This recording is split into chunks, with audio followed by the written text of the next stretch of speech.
This is the face of pure evil behind the Southport attacks.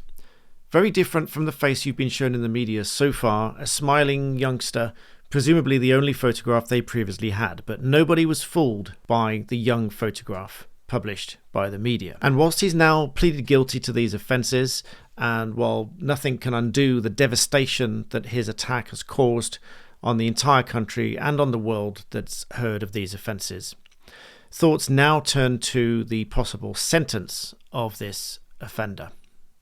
Now, he pleaded guilty to 3 counts of murder and 10 counts of attempted murder, as well as producing ricin, which is a deadly poison toxin, and possession of Al-Qaeda training materials. Now, whilst he didn't say anything to begin with, and therefore a not guilty plea was entered on his behalf, which is what happens when you don't respond to a request for a plea, it's reported by Thomson Reuters that on further advice from his lawyer at the time, he changed his pleas to guilty. So instead of the trial commencing as everyone had expected, and despite the media warnings not to report or comment on the trial so as to not to derail the trial in any way, this trial will now not go ahead, and instead is going to be sentenced on Thursday, I believe.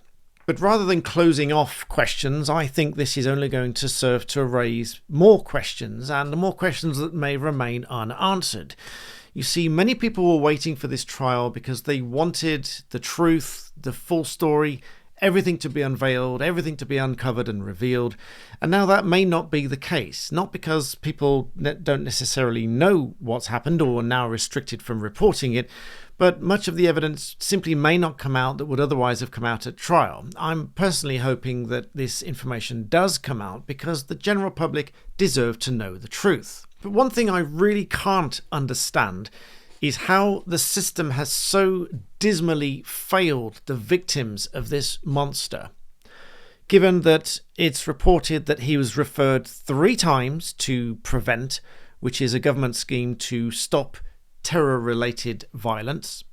One of those referrals indicated his potential interest in exactly this kind of offending. You'll forgive the word choice here for YouTube algorithms, but also his apparent interest in violence generally, and as being assessed reportedly by PREVENT, has been potentially concerning.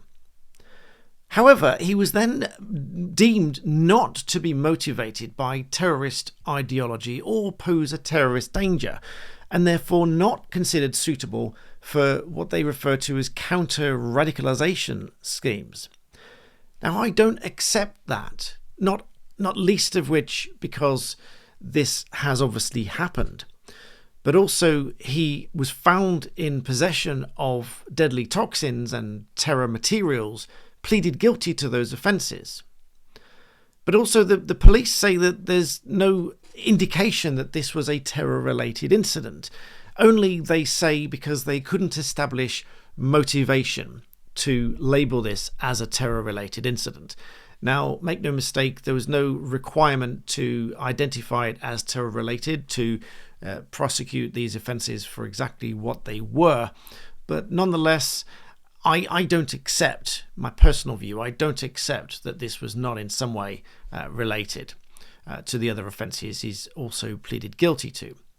But now our thoughts turn to possible sentence. Now, as I say, no sentence could possibly undo the devastation caused here, but I will deal with it nonetheless.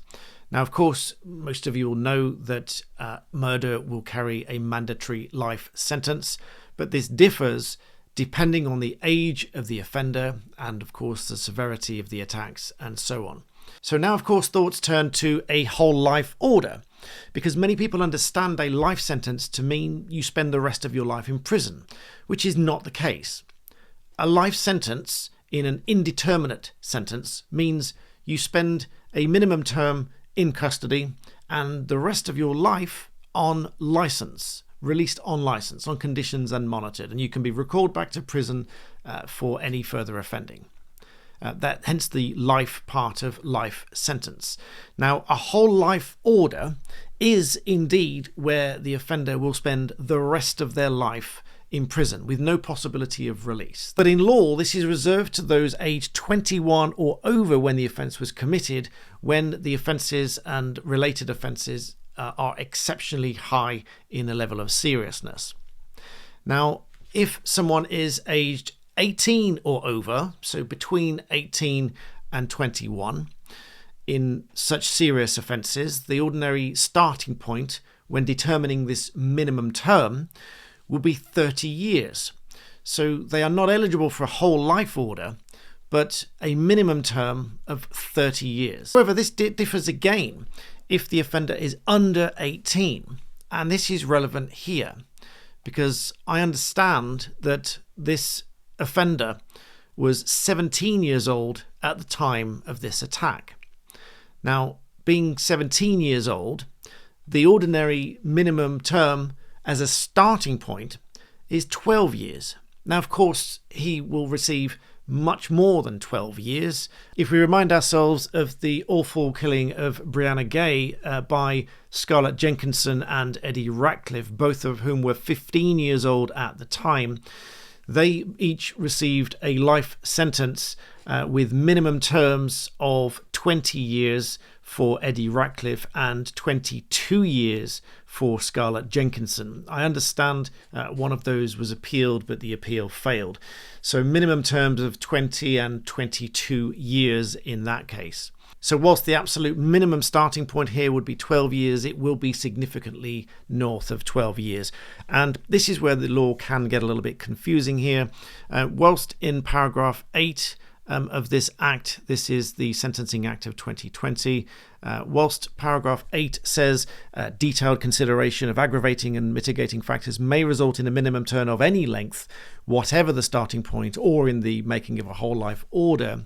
Notwithstanding that paragraph in Schedule 21 of the Act, if we look at Section 259 of the same Act, this is where offenders who commit murder when under 18, there is a duty to detain at, it says Her Majesty's pleasure, of course that is now His Majesty's pleasure, and this applies, as you see here, notwithstanding anything in this or any other Act. And what that means for children, that is those under 18 years old who commit murder, is a mandatory life sentence with a minimum term spent in custody. And as I said, that is 12 years at the moment for children, but significantly north. My learned friend Alan Robertshaw passes his estimate along of 25 years as a minimum, or potentially a hospital order.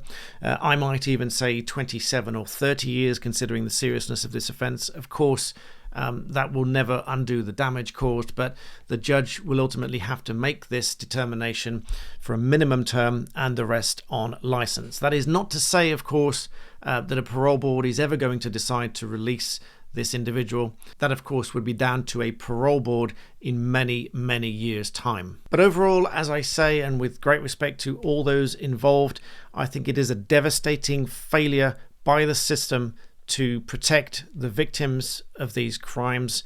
And I do hope that, I hate the phrase, but I hope lessons are learned. I hope the systems are made more robust. And I hope that any report like this is indeed acted upon far more robustly in the future. And I frankly don't accept the argument that this was not terror related. I understand that they may not have been able to pinpoint a motive which they would require to establish this as a terror incident, but for me, the existence of those materials and his admission to those offences as well, for me, makes that clear. But that is just a personal view, of course. I have nothing to do with this case, but to comment on it as an individual, just as you are entitled to do. So respectfully, please let me know your thoughts in the comments. And as always, I hope you found that a useful update, and thank you for watching.